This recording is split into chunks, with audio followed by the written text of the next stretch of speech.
இந்த உலகத்தில் சில கதைகள் போரால் தொடங்காது, ராஜ்யத்தால் உருவாகாது. ஒரே கேள்வியால் தான் அவை பிறக்கின்றன. ஒரு வீட்டில் வளர்ந்த 3 உயிர்கள். 2 சகோதரிகள், ஒரு சகோதரன். ஆனா அவங்க இணைந்தது ரத்தம் மட்டுமல்ல, ஒரு ஆபத்தான ஆர்வம். இந்த கதவை திறந்தா நம்ம வாழ்க்கை மாறுமா? இந்த கேள்வி முதலில் யாரோட மனசுல தோன்றுச்சு? அதை நிறுத்த முயற்சி செஞ்சது யார்? அதை திறக்க துணிஞ்சது யாருன்னு இந்த கதையில பார்ப்போம். சில கதவுகள் பூட்டப்பட்டிருப்பது நம்மளோட பாதுகாப்புக்காக தான். ஆனா அது ஆர்வத்தோட கேட்டா அந்த பூட்டை கூட மொழிபெயர்க்கும். இந்த கதை ஒரு குடும்பத்தின் கதை அல்ல, ஒரு ஊரின் கதையின் அல்ல, உன் மனசுக்குள்ள ஒரு நாள் எழுந்த அந்த கேள்வியின் கதை. இந்த கதையை தெரிஞ்சுக்க ஃபுல் ஸ்டோரியை பாருங்க. Welcome to magical mirror talks. மலைகளால் சூழப்பட்ட ஒரு அழகான ராஜ்யம்தான் ஆரண்யபுரி. அங்கே வாழ்ந்தவர்கள் தான் நேத்ரா, வெண்மதி, வீரா. நேத்ரா ரொம்ப அமைதியானவ, ரொம்ப பொறுப்பானவ. வெண்மதி இளைய சகோதரி, கருணை, உணர்ச்சி, சமநிலை. வீரா கண்களில் தீ, மனதில் 1000 கேள்விகள். அவனே இந்த கதையின் ஆர்வம். அவனோட தாய் எப்பவுமே சொல்வாங்க, ஆர்வம் தவறில்லை மக்களே, ஆனால் அதை வழிநடத்த அறிவும் பொறுப்பும் வேணும். நேத்ரா எப்பயுமே மனசில் வச்சுக்குவா. வெண்மதி அதை அவ உணர்ந்தா.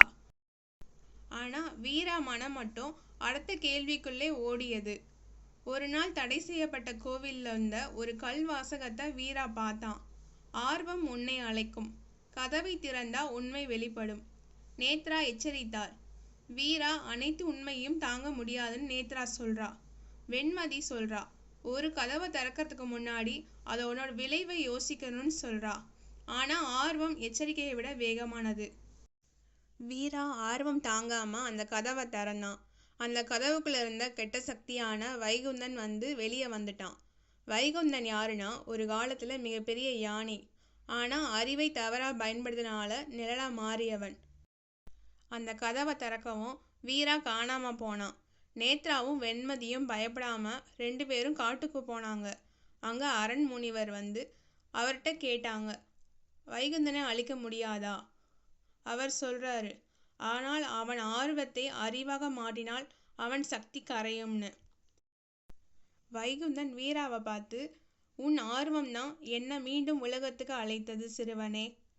வைகுந்தன் வீராவை பயன்படுத்தி உலகங்களுக்கிடையான கதவை திறக்க முயற்சி பண்ணான். அந்த இருளில் வீரா உணர்ந்தான்.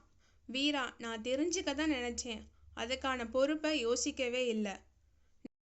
நேத்ராவும் வெண்மதியும் வீரா இருக்க இடத்துக்கு வந்தாங்க. நேத்ரா வீரா கையை பிடிச்சா. உன் ஆர்வம் நம்ம எல்லாருக்கும் தேவைன்னு.